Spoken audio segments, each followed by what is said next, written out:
What is going on, ladies and gentlemen? This is In the Post, brought to you by Rally Tal Sports. I am Corey, and with me, as always, is Todd. Todd, how you doing tonight? Oh, excited to talk about the wild weekend that was March Madness. It was nuts, and we're going to get into that. We're going to be recapping what happened last weekend in the opening weekend of March Madness. We're going to talk a little bit about some potential upsets coming up starting tomorrow. Games start tomorrow night. Shout out to Bruce and Brian for liking and sharing the stream. Appreciate you guys. If you haven't already, drop a like on the video. Follow Rally Tal Sports. And if you're feeling frisky, go ahead and share the video as well. As well as the upsets we're going to be talking about. We're just going to go through and make our picks. And then we're going to have open air to wrap up the show. Turn it over to everybody else in the chat for you to go ahead and lead this discussion. So with that being said, Brian with a comment here saying, just stop by to say who day, not a basketball guy, but here to support. Well, Brian, we appreciate it, man. Thank you, Brian. Love it. Love it. Thank you so much for dropping by. So, I mean, and honestly, I'm just going to open it up with this and put it to you and hear what you have to say.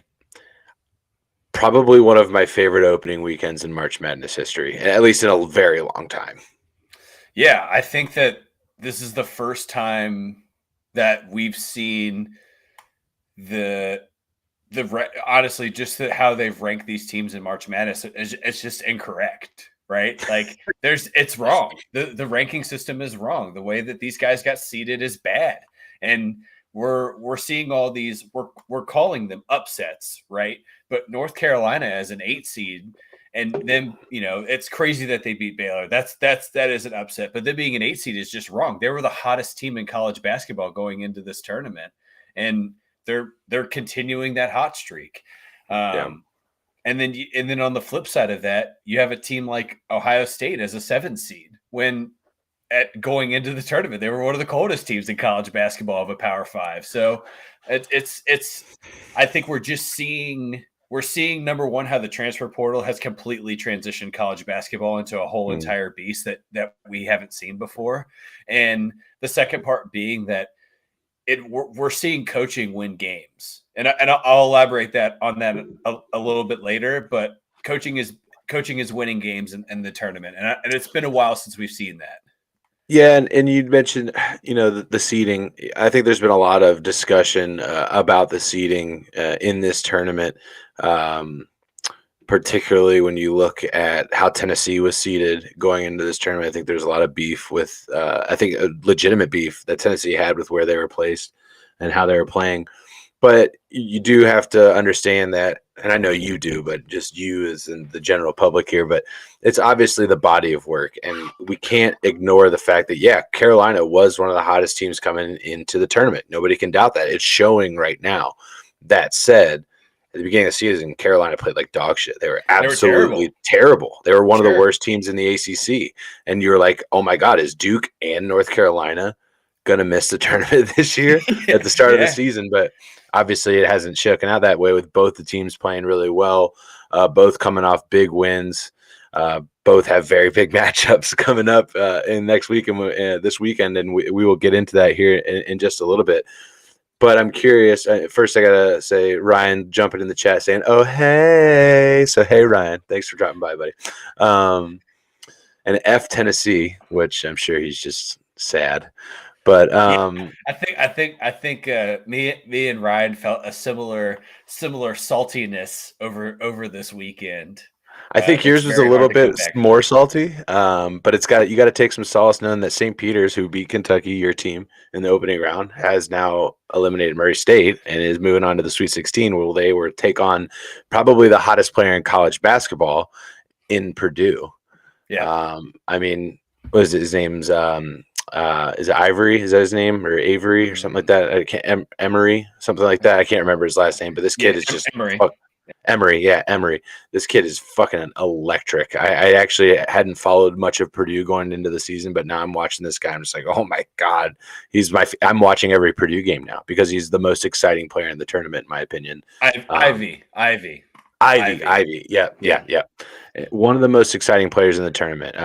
Can't look away from a Purdue basketball game. So with that being said, I posed it to you and I posed it to the chat. Go ahead and drop it in here, guys.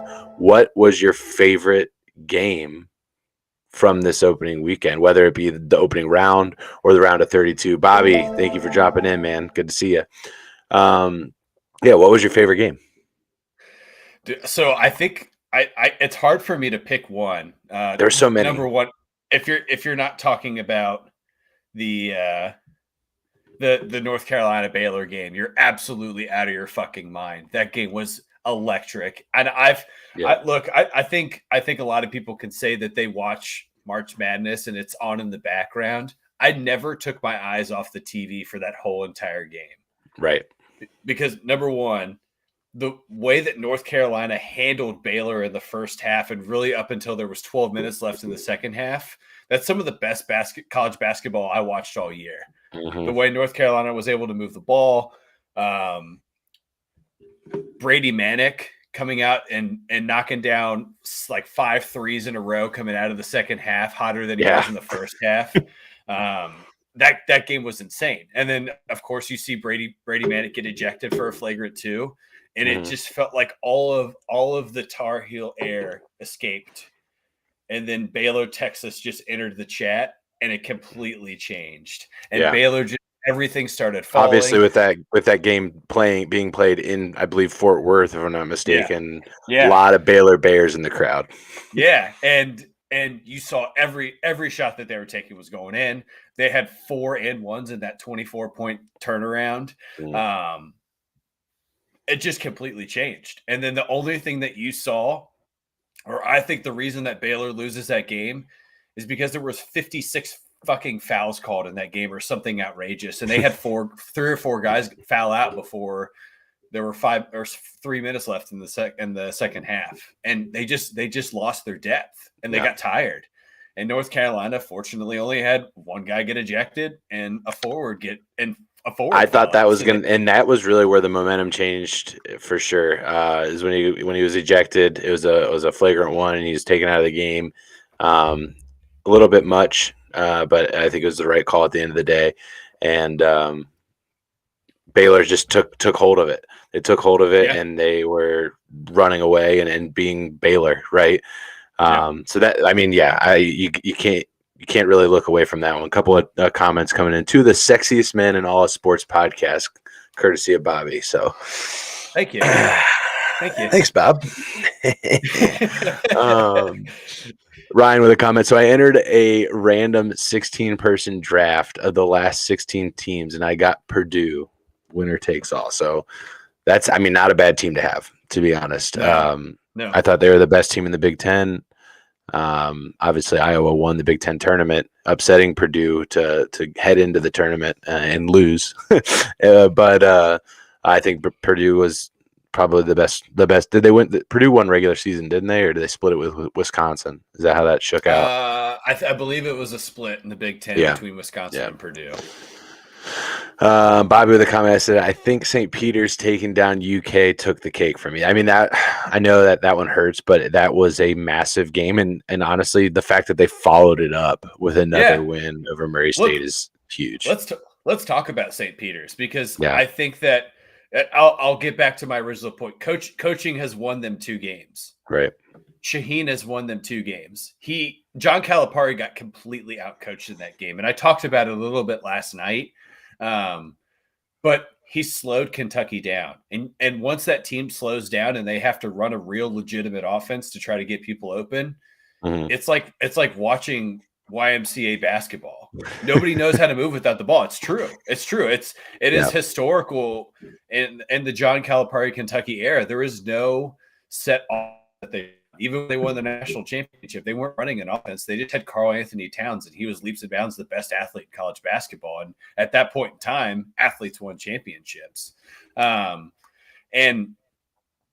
same situation. Murray State. Murray State runs a very small team. They start 4 guards, and then they start a 6'7" center. They call him a center. He's really a Charles Barkley power forward type player. Just grabs a ton of rebounds, and he's basically there to just clear the paint out. Sure. Shaheen slowed him down, made sure that Murray State had to play They had to play St. Peter's style of basketball, which Right. is I'm going to give you every 30 seconds of the shot clock, but you're not going to get the shot that you want. You're not going to get the And shot you want, and then conversely, when you don't get the shot that you want and you miss, we're going to gas it back down the other way on the court. But when you make the shot, we're going to slow things back down. We're going to change the tempo. We are going to control the tempo of the game, and that's just what they've done the first two rounds. They're gassing it up the court when you don't make your shot, and then when you do make it, they're like, okay, let's settle down. Let's not rush a shot. Right, we don't want these things to compound. Which, as a lower tier seed, as a underdog, which they will be throughout the tournament, with obviously as a 15, they will continue to I think press that, and it's going to be interesting to see how Purdue does that, because Purdue is another team that likes to control the tempo of the game as well. They're a team that likes to be explosive, and they go on these heavy runs. Mm-hmm. So it'll be really, really interesting, because another very well coached basketball team, obviously. And it's going to be, I think that game is going to be very exciting as well. That's not my favorite. I think it's actually going to be a fairly low scoring game. Should be interesting. That's just what I think, because I think that's an interesting dynamic that you bring in there, because looking at both, I mean, Purdue next to, I would say, like Baylor, next to Arizona and Gonzaga, I think Purdue is the third highest scoring team left in the tournament. Yeah. St. Peter's, though, I mean, they dropped 85 on UK. They dropped 70 on Murray State. So it's going to be interesting to see how this game goes. If you look at what St. Peter's did, a lot of their points were made off of turnovers or offensive quick change. fouls. Yeah, exactly. And Purdue's not going to allow that. Purdue, and it's very similar to, I mean, it's Big Ten basketball. They play the game at a slower level until they can get a 4-6 point lead. Yeah. And then that's when you start trying to push it a little bit. You start running that three-quarter court press, and I think we'll see Purdue do that pretty much right out of the gate. Actually, I think Purdue is going to press St. Peter's quickly and force them to play their game. Well, we're getting a little ahead of ourselves going into the games for this weekend, but it was so easy a transition talking about those two games that wrapped up there, talking about Purdue and talking about St. Peter's. But so your favorite game over the weekend was Baylor, North Carolina. Fantastic matchup. I think my favorite game that I watched the entire 4 days of basketball that we had, which, by the way, is there anything worse than Monday, Tuesday, and Wednesday after the first weekend of college basketball, the NCAA tournament? You're like an addict just sitting there like, come on, I need my fix. I need it. And you don't get it. You don't fucking get it till like 7 o'clock on tomorrow night. So in the end, NIT does not fill that void. Let's be clear. Absolutely not. Absolutely not. So my favorite game was the last game of the weekend. It was Arizona versus versus TCU. Yeah. Probably one of the more exciting games I've ever watched. TCU is a fun basketball team. They play with a ton of energy. There's absolutely zero quit in that basketball team. Which, if you didn't catch it, TCU, Arizona, they're tied. 13 seconds left. TCU's bringing the ball across half court. They turn the ball over at midcourt. Arizona grabs the ball, picks it up, goes up to dunk. As his hands are getting close to the rim, buzzer, we're going to overtime, free basketball. And from there, Arizona really took control. They didn't have to press. They had 5 full minutes to do their thing and take control. And I think the better basketball team ended up prevailing. But that game was just so exciting. Lots of big players, lots of excitement in that game. And I'm really looking forward to what the week continues to bring. So if you're just joining us, this is In the Post. This is Rally Towel Sports Basketball Podcast. We appreciate you guys dropping by. If you haven't already, go ahead and like the video and share it. Let's get some people in the chat tonight. We are discussing the opening round of March Madness. And what was your favorite game from the opening weekend? As we start to look ahead, looking forward, a lot of upsets, right? A lot of upsets. Nick, what's going on, man? Thanks for liking the stream. A lot of upsets over the weekend, or as Todd's called them, inappropriate upsets, just due to the fact that, a lot of teams are not seeded correctly. But we did have a number one go down, obviously, with Baylor getting bounced. So we got Kansas, Arizona, Gonzaga. Those are the big boys left, right? Which one of those teams has the biggest opportunity to get bounced and not make it through Thursday or Friday into the Elite Eight? Arizona. Arizona's my pick to get beat by Houston. Ooh, wow. Okay, so So we're getting into the picks a little bit. So you're not just who is most likely, you're just saying they will lose this weekend. I do believe that. Yeah. Wow. Wow. So, I think that the American Conference Championship game. If you didn't get a chance to watch that Houston and Memphis game, that was a court full of future NBA players. Yeah. There were 8 guys on the floor that we'll see in the NBA in the next 2 years. The only thing that I think that I know Arizona has over Houston is a size advantage with Koloko. I mean, you have a 7'1" center that moves very, very well without the ball. But the thing that Houston does and the thing that Arizona does, this is going to be a really high scoring game. I think we will see a team score 90 points in this game. And I'm hoping that it's Houston. Specifically speaking for my bracket, I have Houston in the Final Four. I have them beating Arizona in this game prior to this, and it's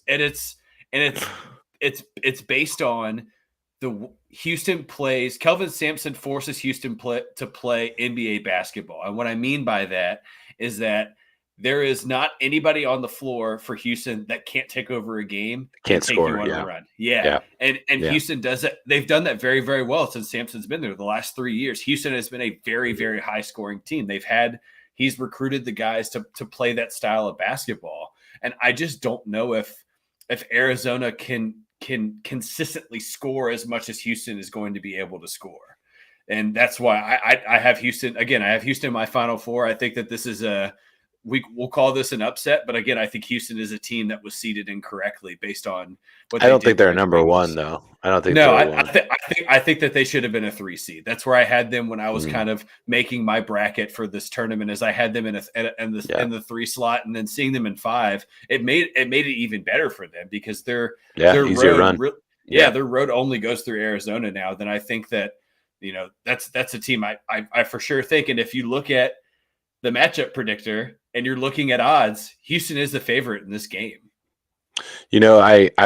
I think just based on, like, if you look at every single matchup, obviously Kansas has Providence, Gonzaga is playing Arkansas. Don't sleep on Arkansas. And Arizona is taking on Houston. When you look at those matchups, you look at Arkansas, you look at Houston, and you look at Providence. If I had to pick which one of those teams is the best out of those 3, I would say Houston. So just by that logic, I tend to agree with you that that Houston has the best chance for the upset. That the reason why I'm going to say that that's not going to happen is because I think Arizona is the best team in the NCAA. I think they are the most talented roster in the NCAA next to Gonzaga. I think Gonzaga top to bottom, they're the best coach team in basketball. They have been for a long time. I think they have the most talented roster with probably, I don't know, 2 of the top 5 players in the NCAA right now, in my opinion. I don't know, maybe. We'll see. Anyway, I'm going to defect back to something you said earlier in regards to what brought success this weekend. And I'm going to say Providence knocks out Kansas this weekend. One of the best coach teams in basketball. Providence is here because of their coach, and they're playing really, really good basketball. I mean, let's just take a look at the first 2 games for Providence that got them here, upsetting Iowa, which was possibly one of the hottest teams. I think they might have been the 4th highest scoring team in the tournament. I think it was Gonzaga, Arizona, Purdue, and then Iowa, if I'm not mistaken, holding them to 63 in the opening round. Richmond held them. Providence absolutely mopped the floor with South Dakota State. That game was a little close in the middle, but Providence got out there and handled their business. But then when it came to Richmond didn't have a chance against Providence. They beat them 79-51 in the second round. So I'm looking for Providence to take down a Jayhawk team that had a little bit of trouble with Creighton. That was a really fun game to watch. I don't know if you got a chance to catch that one as well. That was a really good game. Yeah. And I honestly found myself saying that about every single matchup. I'm just like, this is a fantastic tournament. Yeah. Look, even the Duke Michigan State matchup, that was a great Oh my game. God. That was a game that came down to 2 minutes. You know what? And talking about that one, so I think Michigan State was down like 4 at halftime, and I was Mhm. like, all right, they've done a really good job hanging with Duke. It's probably going to happen. Duke's going to just start pulling away in the second half because they're just a better basketball team. Like if you had to pick at the beginning of the year which one would go further, or at the beginning of the tournament, more often than not, you're leaning towards Duke, and that's fine. Mhm. It's not a slight towards State. But then they go up. They're up like 7 with 5 minutes to go, or 10 with like 5 minutes to go, and you're like, holy shit, Michigan State's going to pull this off. And Krzyzewski, man, he's got Tom Izzo's number, and they brought it He back. I think does. 13-3 over Tom Izzo. Yeah. So it's just Krzyzewski, he became the most winningest coach against Tom Izzo in Madison yeah, Square Garden. Like that, he's just a guy that's always had Izzo's number. And Izzo has yeah. had better teams than Krzyzewski a lot of the times in the late 90s into the mid 2000s. He had the better lineup, and Krzyzewski always found a way to sneak past him. Yeah, I mean, Michigan State was national champion 2000, Final Four like 3 or 4 more times after that. I'm a little bitter about the 2001, but whatever. No big deal. But so yeah, I can't disagree with that. But obviously, in the early 90s and then going into the late 2000s, Duke has just been a powerhouse, and it's just shown against Michigan State. Michigan State's been a powerhouse too, though, so it's really hard to say that they're both are, no pun intended, blue chip teams. Yeah. When it comes to programs, rather in the NCAA tournament. So Paolo Banchero from Duke, that he is, to me, I think he is the most NBA ready player going into this draft. He is the exact mold of what the NBA needs to continue to keep the game at the pace. Not Chet. Not Chet. Not Chet. We could talk about Chet another time on this podcast, but Paolo being 6'10", they list him at 245, but if you look at that guy, he is built. He has tree trunks for legs. It's insane, Yeah. And he moves so smooth. It's very Kevin Durant-esque the way that he moves with the ball. It doesn't look like he's trying super hard, Right? But then the next thing you know, he's at the rim or he's 12 feet away from the basket. And just splash, he's wide open. Yeah. And he's he was grabbing every rebound towards the end of that game for Duke. He had, I think, 8 when they took a 13-3 run, or it was like a 12-4 run. He had 8 of the 12 points. And he took over the game. And that's just a prime example of a guy that, like, Michigan State played great, but there's still the ability for one guy on a team to completely flip the switch in college. State doesn't have that guy. They don't have that guy. They don't. There's no Cassius Winston on this team. There's nobody that can take over the game, and that's unfortunate because, being in a married into a Michigan State family, it's you root for Sparty, and I was rooting for him hard, but it's I was surprised where they were seated. Actually, I thought they should have been seated a little bit lower, in my opinion. Similar to where Michigan was. Yeah. Which brings me to another topic, which I didn't even prep you before this podcast. So the Big Ten, 9 teams made the tournament. Obviously, Rutgers was bouncing a play-in game, so we'll call it 8 into the round of 64. Even so, still 2 more than any other conference with 8 teams. There are only 2 teams that made it through the opening weekend. Now, if I had told you that Purdue was one of those teams, you would have been like, well, yeah, duh. And then Wisconsin is what you probably would have said, or Iowa or something like that. It's probably Iowa. Yeah, that's what you would have probably said. If I had told you that the University of Michigan was in the Sweet 16 for the 5th straight season, would you have believed me? No, because Juwan Howard is not, to me, still, he is not a cerebral coach. He still acts as a player on the court. Yeah, he acts as a player rather than a coach. And for whatever reason, it works with those guys. And look, they have a couple. They have oh my God, what's the big guy? Dickinson? Is that his name? Dixon? I don't know, but there's a guy on what team is he on? I can't remember. Oh, I think it's Illinois. His last name's Cockburn. Kofi Cockburn. Yeah, what an unfortunate name. first team All-American.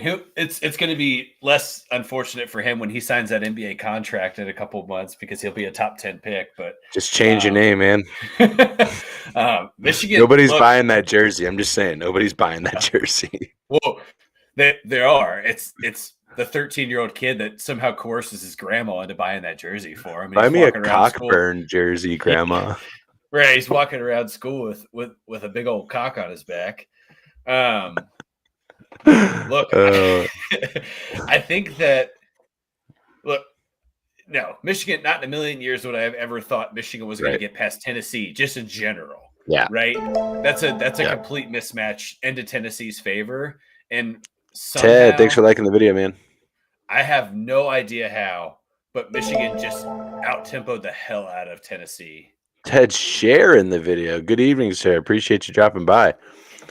Yeah, I mean, and honestly, Michigan they've particularly if Houston upsets Arizona, I think Michigan can beat Villanova, man. I'm not saying that they will. I think they can beat them though. If they continue playing the way the level they've been playing, and Villanova slumped. Like Ohio State's not a good basketball team, but Ohio State went on a run in the middle of that second half, and you're like, holy shit, the Buckeyes are about to knock out Villanova. Yeah, it didn't happen that way, but I'm just saying if Michigan. Right. I couldn't have worked on Monday if that would have happened. I had to call in sick. Todd texts me in the middle or right before this because we're like, all right, I'm watching this game, about to watch this game. He texts me right before Buckeyes and Villanova tip off, and he's like, I need it. I need Ohio State to just get fucking racked right now. And 10-point game. It was pretty close down the stretch there, but Villanova came out on top. It didn't feel as satisfying as I needed it to. And there were a lot of salty people on Monday. Like, oh man, it's one play changes the whole trajectory of that game. And I'm like, yeah, welcome to sports, dickwad. Yeah. Hey, guess what? Everybody says that. Hey, remember the Super Bowl? We could talk. Couple, it's all the same. Yeah.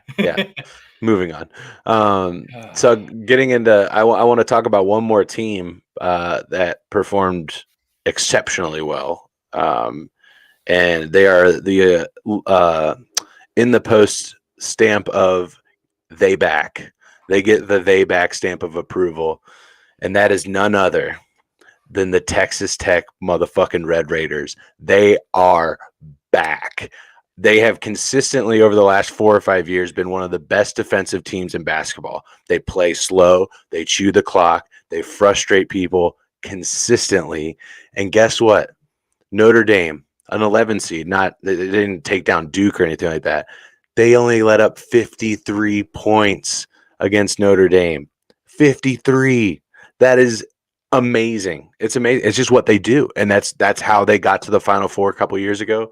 And they're on that trajectory again. Now they have a behemoth that stands in their way that they could meet very soon if they are able to get through this next matchup at Duke, which would be Gonzaga to get to the Final Four. But I think let's go ahead and get into it. I want to get into the games for next week and start talking about it. So as we're making these picks, chat, I want you guys chiming in and going to let's start with the number 1 overall seed. You got Gonzaga taking on Arkansas, the Razorbacks. Suey coming on in, representing the SEC. And again, if I had told you that there would be, 2 SEC teams? No, is it 1? We're down to 1 SEC team. We're down to 1 SEC team. And if I had said that it's going to be Arkansas, you'd be like, you're out of your fucking mind. No. Yeah. Yes, you're right. You are out of your fucking mind. It's unbelievable that Arkansas has gotten to this point. Yeah. But look, I think that so let's be clear, in the Memphis game, which was also a great game, the Gonzaga Memphis game was another outstanding game. You saw 2 of the top 5 prospects going into the NBA draft toe to toe, and they both shut each other down, which is great because that Jalen Durant Chet Holmgren matchup is a matchup that we will see in the next few years moving forward into the NBA, which is really exciting. But Memphis just didn't have an answer for Drew Timm. And Drew Timm, to me, is he's a top 5 player in college basketball this year. Now it doesn't make him a top 5 player to go into the NBA, but Drew Timme is an outstanding college basketball player, and he is the heart and soul of the Zags. Are you talking about Timmy? Drew Timme. Drew Timme. Yeah. Yes, dude. I mean, the mustache is on fleek. First of all, as a man of facial hair, as you are as well, we can appreciate that. But I think to start the game, he had half their points to start the game. He came out in the second half, just a man possessed, couldn't miss. Was just amazingly athletic. He's like deceptively athletic. He's like this. This guy walks onto a basketball court. You're like, yeah, okay. I'm not picking him. And then he gets the ball and he was like, oh shit. Yep. And the thing that he does very, very well is he is an excellent distributor of the ball too. Because again, Chet Holmgren was shut down in that game, and Netburn, I can't remember how to say his last name. He dropped 25 on Memphis. And that's their 4th score on Gonzaga. And Drew Timme was the distributor through that, drawing that double team and getting Netburn open and being able to create these shots. And I just don't know if Arkansas has an answer. Number one, I don't know if they have an answer to Chet Holmgren, just in general. Yeah. They don't have somebody that can defend a 7-foot perimeter shooter. Right. And then number two, I just, Mark Few is a better coach. He will out coach Arkansas, and he will outcoach most people. Yeah. And I don't see Gonzaga taking their foot off in this from the jump. I think they have a lot to prove, because they continue to not make it to through that final hump to get into the next weekend of games. They always somehow stumble, through the Sweet 16, or they stumble out of the Sweet 16, and they never get to the Final Four. And then we stop talking about Gonzaga.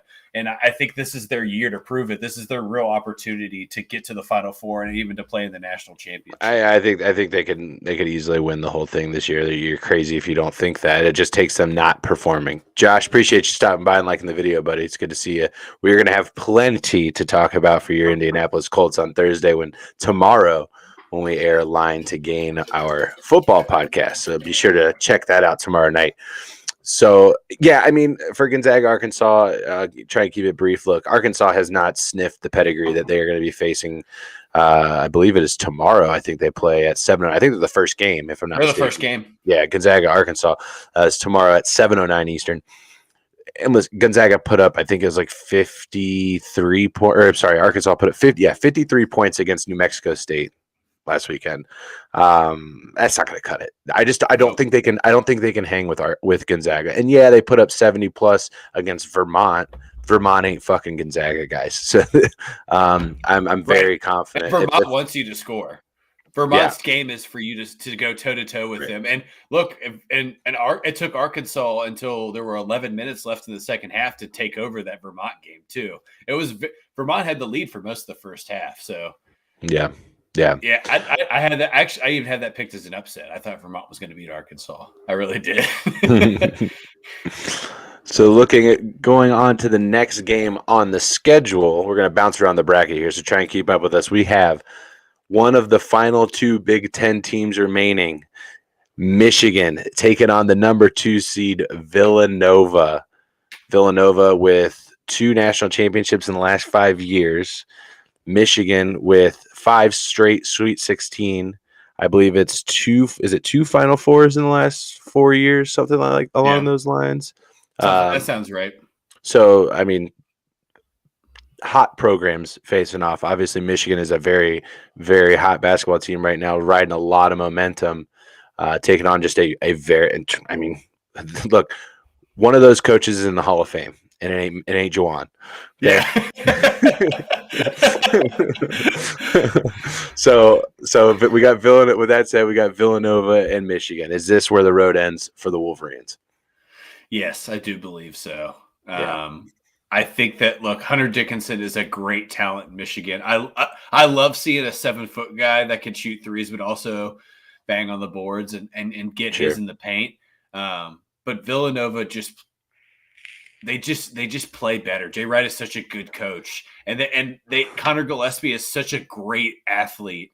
And he is going to control the tempo of that game, and he's going to make sure that Villanova takes care of business early in this one. I think that this is another one that is Villanova had a lot of a big cloud hanging over them, because that's another team similar to Duke and North Carolina. They started off fairly slow, Right. and they lost some games they shouldn't have, and now we're seeing them in the Sweet 16, and they're playing some of the best basketball in the tournament.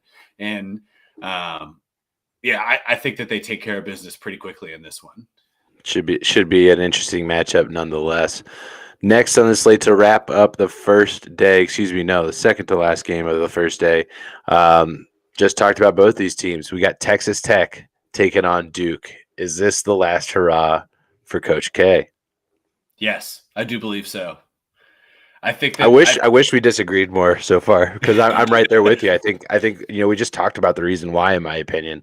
Texas Tech is the best defensive team in the tournament. They're the best defensive team in college basketball, and I think they're going to shut down Duke and move on to the Elite Eight to take on Gonzaga. I think it's funny because your perspective on Texas Tech just being this kind of like, I call it like rough country defense, right? Because it's not flashy, it's not pretty, but it's kind of frustrating to watch Texas Tech, because it's not fun basketball if you don't understand the game of basketball, right? Because you're watching them force turnovers and force bad passes, and the game slows down when you're watching them, because they're creating all of these TV timeouts, and then you're like, Jesus Christ, just move on. It's a 3-hour basketball game, right? But Texas Tech is one of the most fun teams to watch, because they are some of the best shit talkers in college basketball. And I'm here for shit talking in college basketball, because there's just not enough of it. They don't let that happen enough. And if you watch this game tomorrow and watch Krzyzewski get very frustrated very quickly, you're going to see some frustration timeouts going into the end of the first half, where Krzyzewski sits on the bench. And when he starts sitting on the bench, that means that he has no direction for the team, because he recognizes defeat. Krzyzewski is one guy that is very good at knowing when his team is being outplayed. Yeah. And if we see Krzyzewski take a seat during a timeout, I think that just tells you that this game is for the Red Raiders. I think his players notice that, and I almost think he does it on purpose at times. I think he sits down to say, "Okay, show me why I need to stand back up," and sometimes it elevates the players to step up and when they need it the most. So, and I think they have this slate perfectly set up to where you're going to get Gonzaga, then you're going to Gonzaga, Arkansas, Michigan, Villanova, Texas Tech, Duke. I think the games progressively get better, and it is going to be wrapped up with what I think is going to be the best game of the night, with Arizona taking on Houston. Todd has already made his pick. If you want to go ahead and recap that one again for everybody. Give me the Cougars. I love, number one, they're back. They're wearing the 90s uniforms. I love them. I think that they have the best uniforms in college hoops right now with those red. Michigan has the worst, by the way. Michigan has the worst uniforms in college basketball. They're repulsive. The block M, and then just the Michigan, and then the giant V of blue on the pants is just, it's ugly. It's awful. It's bad. But yeah, I think Houston outscores Gonzaga. Or I'm sorry. Yeah. I think Arizona. Sorry. I think Houston outscores Arizona in this game. And it's gonna be your boys turn it into a 50-year-old man. I'm gonna have to turn every light on in the house to make sure I stay awake to watch the entirety of this game, because I don't want to miss a single second of this one. I think that's where I was. That's where I was Sunday night. I was just like, this is going into fucking overtime. Are you serious? I think that this is I know for a fact this is the best game of the weekend. Interesting. Okay. Yeah. This is my must watch of the week of the Sweet 16 games. I guess I should rephrase that. This is my best Sweet 16 game. Okay. Well, mine's coming up. I think it's going to be the most exciting one, just because of the implications of what's going to happen for that. But we'll get to that one in just a second. I'm going to disagree. I said it earlier. I think Arizona is the best team other than Gonzaga in this tournament, just from top to bottom. And I look for them to continue to push forward. I think they got the jolt they needed from that scare with TCU, and I think they move forward to to face a team in Houston that's going to be ready to play. It's going to be a great game to wrap up that Thursday night action. Yes. Moving it into Friday, we have a lot of really good games too, and kicking it off is the People's Champ, the one that everybody wants to see, with probably the most exciting team in the tournament matched up against the team that everybody wants to see. We got Purdue taking on St. Peter's. The Peacocks. You gotta let them fly. You gotta let the Peacocks fly. So, and actually, you know what? I'm gonna put something out there, Todd. You might not want me to. I got a text from Todd. Yeah, I'm gonna watch a little bit of this game, and then I'm gonna go watch Murray State beat St. Peter's by 20. Is what the text read that I got. I did. I firmly believe that. I wanted to will it into reality because I thought Murray State was a team that could make the Elite Eight. But look, it's cool. It's just like Oral Roberts was a few years ago. Like sure. it's fun to talk about a 15 last year. Yeah, last year. Thank you. Beating Ohio State and then Florida.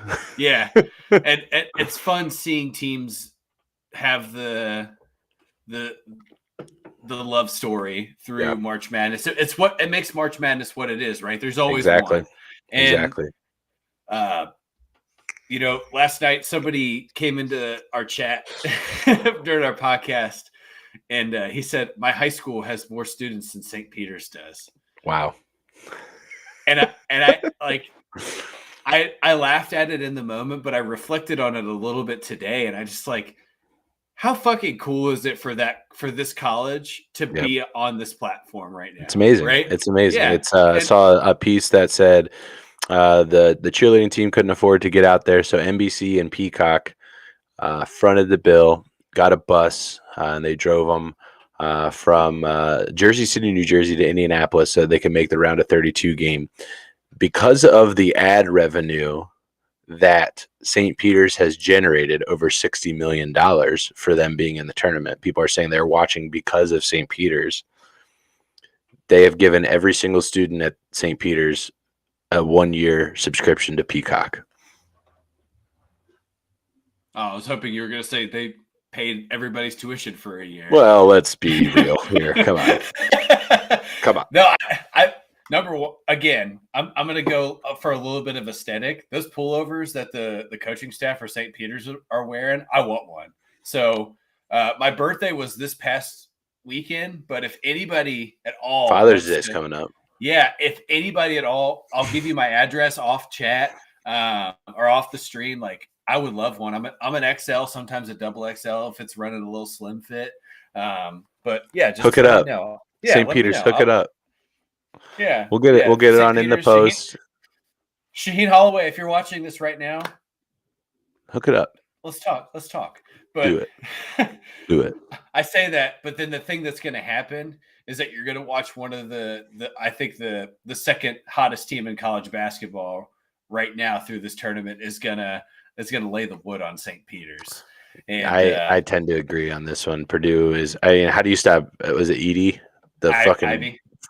No, Edey, the freak of nature.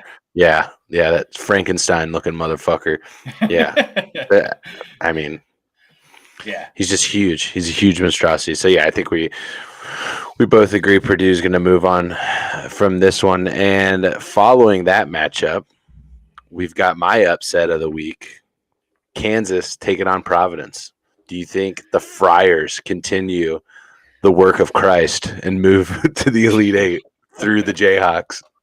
I love Ed Cooley. I love what he's done with that program, because I'm sure you remember there was a point in time in our youth where Providence was a prominent basketball program. Yes. And it has been since probably 2007 or 8 since we've talked about the Friars being in the tournament and being at this level. And prior to that, it was the early 90s when they had a young point guard. Some of you may know him as head coach of the Chicago Bulls now. I know him as 2-time national champion head coach Billy Donovan.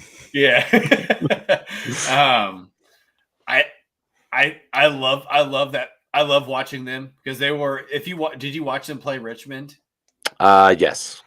It was very uncomfortable because that was very clear that athleticism took over anything else in that game because they ran the shit out of Richmond, and that is not their style. But I'm going to disagree with you on this one. I think Kansas sneaks by. I think this is my second best pick of the Sweet 16. I think this game is going to come down to the final 45 seconds. I mean, it's going to be a great matchup. Two very, very talented teams, and we're seeing. I mean, honestly, I wouldn't be surprised if all of these games were within, 7 to 12 points max. The only game I could see being a blowout is Gonzaga, Arkansas. Watch Arkansas win that one, but I think Michigan. I think Michigan's going to hang tough with Villanova, but I think all of these games are going to be really close and a lot of fun to watch. Speaking of fun to watch, the next game on the slate, very fun. Maybe the hottest team in basketball, facing off against Mick Cronin. We got the Tar Heels taking on UCLA. So first and foremost, I just want to say that Mick Cronin has done an exceptional job cleaning up the shitstorm that Steve Alford left him. Because let's remember that 2 years ago, UCLA had a losing record. And if you know anything about the history of college basketball, you know that program has only ever won. John Wooden rose from the grave and beat the shit out of Steve Alford in the middle of the night, watching him completely destroy that program. It was embarrassing. I mean, I think they have more championships than any team in sports, if I'm not mistaken. Yeah. They do. Yeah, they have, I believe it's 13 national championships. I was going to say 13, yeah. Alabama might be close now, though.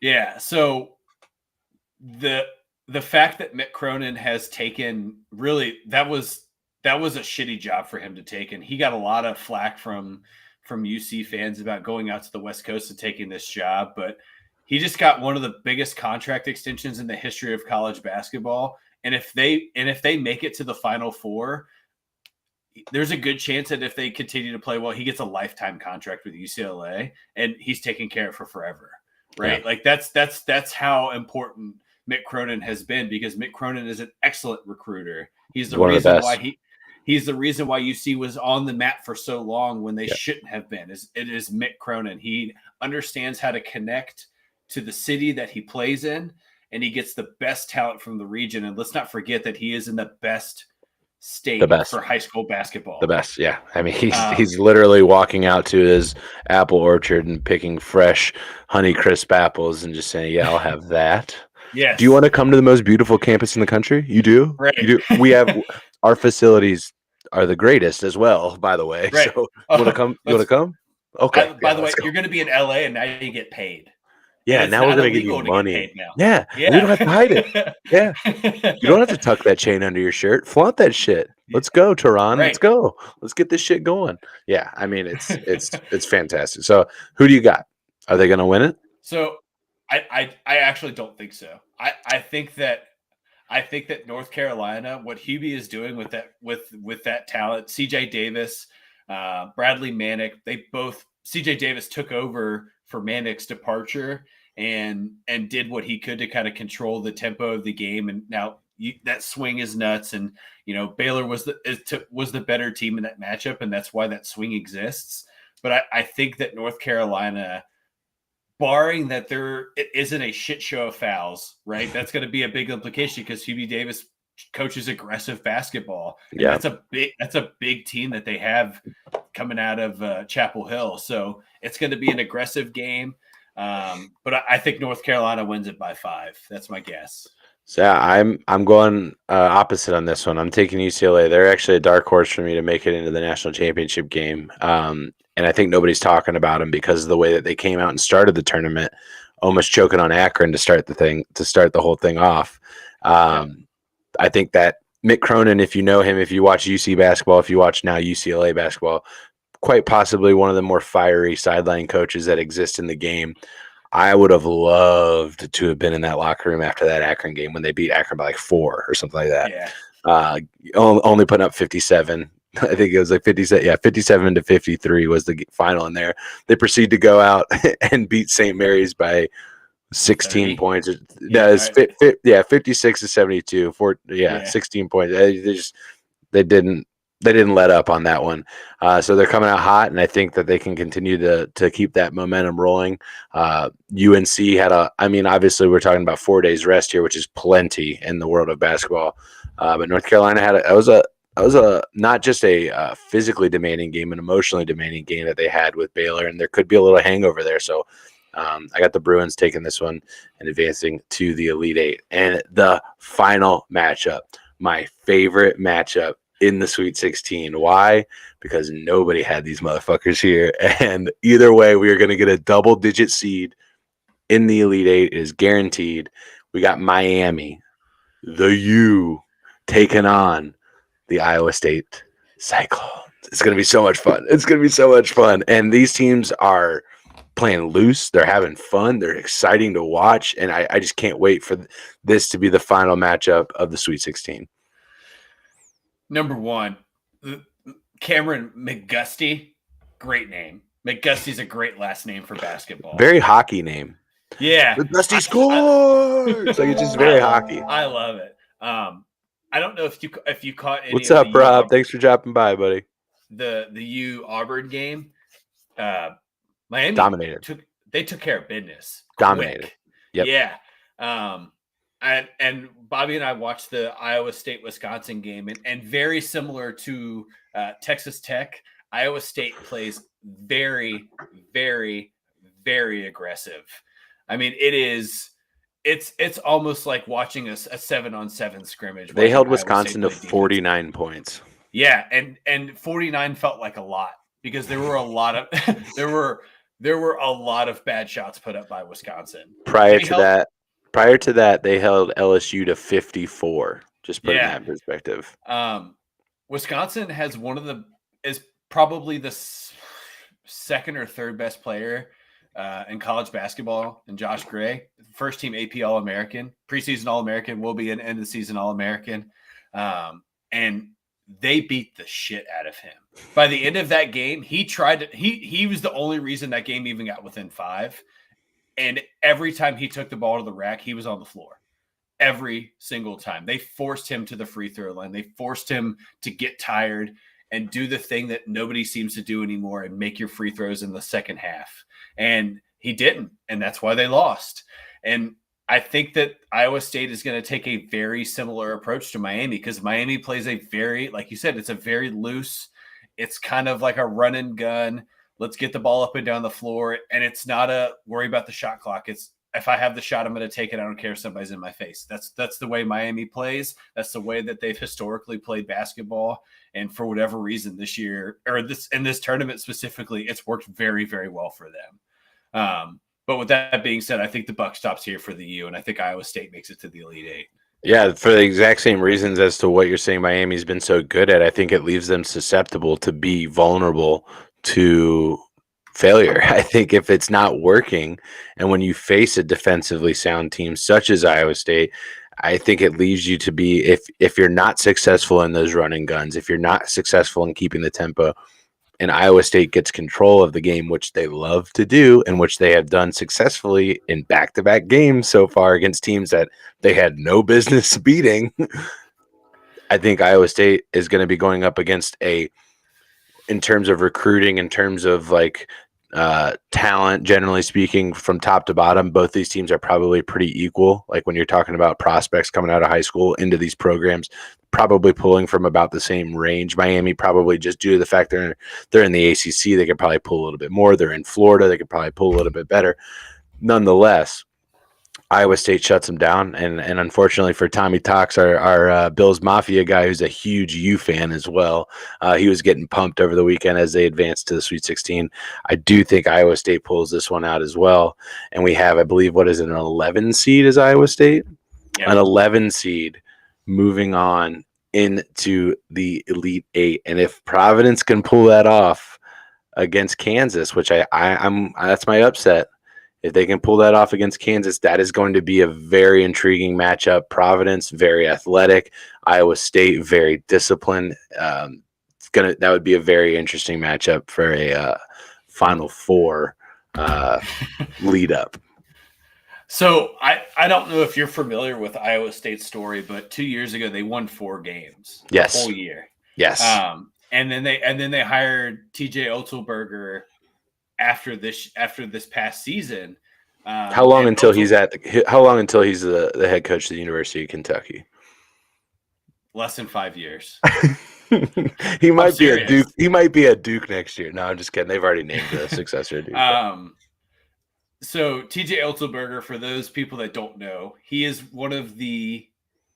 in the short term, one of the winningest coaches in college basketball. He was the head coach at South Dakota State when they won, I believe they won 31 games in 2015 or 16. They had a crazy record, get into the tournament. They actually made it to the Sweet 16 one year. And then he immediately goes to UNLV at the end of the 2017 or 18 season, gets them into the tournament. And then he takes a complete flyer because at that point in time, UNLV was the better basketball program, goes to Iowa State and has turned that program from a laughingstock of the Big 12 to being, arguably they're the only one left. They got Kansas too. Oh, they got I'm sorry, they got Kansas. My bad. There's three. Yeah, Texas Tech, Kansas, and Iowa State. Sorry about that. Yeah. Yeah. So just missing one of the number one seeds. No big deal. But I think it's again, that's a testament to coaching getting you to where you need to get to, because this is not most of these guys are not his recruits. These are either transfer portal guys or guys that he's inherited, and they play. I love the Texas Tech style, the Iowa State style. I love seeing people get fucked up going to the basket. And you know what? It reminds me of the 90s. Yes, it reminds me of the 90s. Yeah. And that's the shit that used to work. And then the NBA has taken that away because they've gotten so soft on how they call fouls. And you're watching college basketball kind of inch its way back into the kind of rough and tough style of basketball, because you're not getting one and dones who are trying to create an NBA resume. Now it's guys that are playing 4 and 5 years and at the NCAA level. And a lot of these guys are getting their last chance because of the COVID season too, right? Mm-hmm. Like there's a lot of guys that are playing this year because because they didn't get to play in 2020. And this was the NCAA's kind of the gift basket to these guys, like, hey, you're going to get your last year in 2022. And there was a shit ton of those guys on Iowa State, and you're seeing it come to fruition. I love that. That's what makes college basketball fun. Yeah, when you got guys that are sticking with the program, you know that this is the end of the road for them. This is their everything. It makes for a lot of fun because you see that come out on the court. And speaking of the court, I would say that I think another reason why you don't see that in the NBA, and this is one of the things that I think actually should change in college basketball, which might be unfortunate because if I am correct in this correlation here, the paint is smaller. The paint is smaller in college basketball. And so what is it? Why does that matter, Corey? Well, it matters because it allows the game to be more condensed on the interior of the court. When the paint is wider, obviously you have a time limit that you can only occupy the paint for 3 seconds, and then there's a 5-second violation within the restricted zone, right? So 3 seconds in a smaller area makes more people be able to gather closer to the basket, which creates that necessity to be more physical near the hoop. I think it should. Basketball is the only sport where the field of play is literally changed relative to the other. You know what I mean? The arc is smaller. The arc is smaller, and the paint is smaller. The shot clock is different. Basketball is the only sport, other than baseball, obviously, in college where they're utilizing aluminum bats, which is drastically different. But I think basketball is one of the only ones that has that kind of aspect to the game, and I think it does create a different style of play. Not only that, in the NBA, you are literally dealing with the best scorers. Like that's how you can't go to the NBA unless you can score. Yeah. There's just like we're not drafting Andre Iguodala anymore. It's just not happening. Like this, he's not getting drafted. I'm sorry. Yeah. So it's just it's a different type of game, and I think they can both be appreciated for what they are. I think it's funny that you bring that up because I don't know if they ever make college basketball the same as the NBA, because a lot of these guys, I mean, we talked about it where baseball, the percentage is very slim that you get to Major League Baseball, but Right. you work your way through the league, right? And Mhm. you get your chance. And basketball is very similar in that it is legitimately a worldwide sport. I mean, Yeah. you have boxers creating leagues so that they can play it in their country, right? And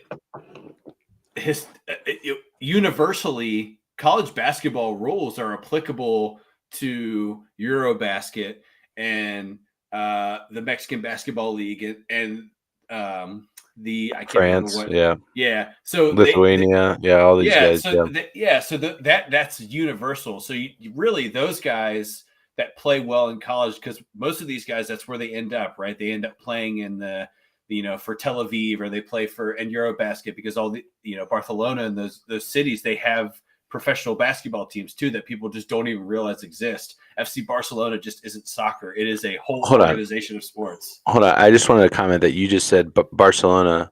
First of all, you said it the correct way the first time. I did, and I said it wrong. And then you said it wrong the second time. Barcelona, yeah. like Todd does not have a lisp. It is pronounced Barcelona. That is how you say that. And so I just wanted to comment that. First I was going to interrupt you to commend you for saying it. And then I fucked it up. And then you fucked it all up, man. Yeah. I caught myself when I said it the second time, like, I was going to be so cultured. I'm not. Yeah, I'm swine again. I've brought myself back down. Fucking American pig. Damn it. Yeah, college basketball is more universal. The NBA is really one of the only leagues where the rules are they directly apply to the athletes that play in the league the most of anything else. And I think a lot of it just has to do with that scoring, like you said, scoring changes so much when you get to the NBA that you're only going to fill seats by scoring 115 points a game. Nobody's going to, you don't have a student section at a Detroit Pistons game to heckle Steph Curry when he gets to the free throw line when he makes 95% of his free throws, right? Yeah. But in college basketball, if you're at Michigan State and Cockburn's at the line, it gets pretty rowdy right over there when the is zone is loud. Yeah. So it's just a completely. I think to me, basketball is the one that feels the most different from the collegiate level to the NBA level. And baseball is kind of a close second, because again, you take an aluminum bat out of some guy's hands and they get drafted. It actually really does change the trajectory of their career. Yeah. There's a guy in the Brewers organization from LSU that was the 6th pick overall, and he likely will never touch the field past AA, because they took out an aluminum composite bat out of his hands and put a wooden bat in his hands, and no pop. It's like he's swinging a log, know. So slow bat speed, not able to connect. Yeah, great. It's crazy, but yeah, I think the NBA is just one of those things where they create a wider spread court. They create larger area to score, because that's what, similar to how baseball's trying to do things to fill seats, basketball's already figured out a way to fill seats because they let people score 140 points a game. That's exciting, right? Yeah. There's a lot of, you never know when you're going to walk into, and still solid defense. Like, let's be clear, like they're scoring that much, but there's still very good defense that happens in the NBA all the time. Right. You never know when you're going to walk. I mean, you could be in Toronto and Terrence Ross can score 50 points, right? It really happened. That's not a made up scenario. That happened one time. And it just, that's unique to the NBA. There's like you said, everybody can score, and somebody has the ability to pop off, and then that completely changes their career. Like a Jeremy Lin, for example, right? Like, that's basketball the NBA is the only league where that exists. There's not, in the NFL, there's not a Jeremy Lin that comes on the scene. It's different because basketball there's less people. So there's, literally one person is 20% of the team that's on the court at one time. And thus, depending on their role, can be 90% of the offense. Right.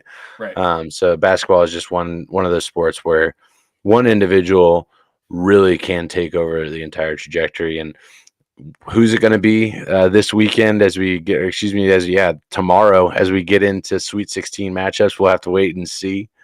It's going to be a very, very exciting. We just went through The podcast will be up on the Rally Towel Sports page right when we're done. So if you missed this, Rob just said he had to go buy new ear pods so he could listen while he was at work. Rob, fear not, my friend. You came in a little bit late. You can go back and listen. True. As well. We are going to be back tomorrow night for our NFL show, Line to Gain. We got a lot to talk about. In case you didn't hear, there was a little trade that happened earlier today, sending a large cat to South Florida. Some of you know him as the Cheetah. We'll get into that tomorrow. We're going to be talking about Matty Ice being for the shoe, not the U, the shoe for the Colts. You're right, Rob. It's not the same as the live show, True. which is it's not the same, but it's there for you. We're always there for you. So we got a lot of football talk going down tomorrow. So I hope you will join us tomorrow right around 8:15-ish. Just matters when we get the kids down. Around 8:15 or so. Todd, you got anything else for the people before we wrap this thing up for the night? It's one of the best times of sports because you just get 4 days of you can give every excuse. Babe, March Madness only happens once a year. Once a year. I've Babe, already done. There's an 11 and a 10 seed playing each other in the Sweet 16. Babe, St. Peter's is a 15 seed. If they win, that's amazing. Babe, Michigan is an 11 seed. It's just crazy. It's crazy. It's and also I can just say, hey, lovely wife of mine, why don't I give Declan a nap? And and you go upstairs, go do what you got to do. Do your thing. I got you the know TV. What? Go out. Do your thing. Yeah. What? Yeah. You got this, it's guys. Great. It's you great. Got this. This is your excuse.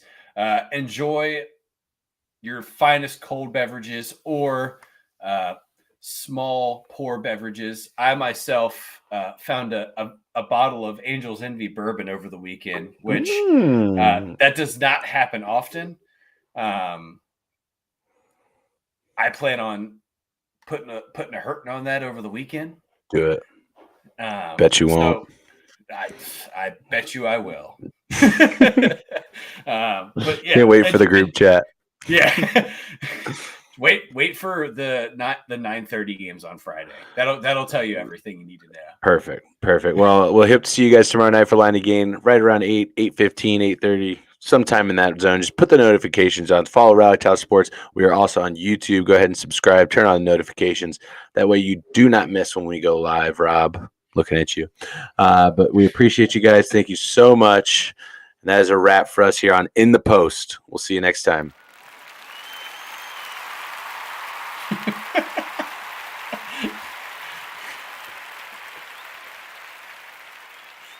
Peace.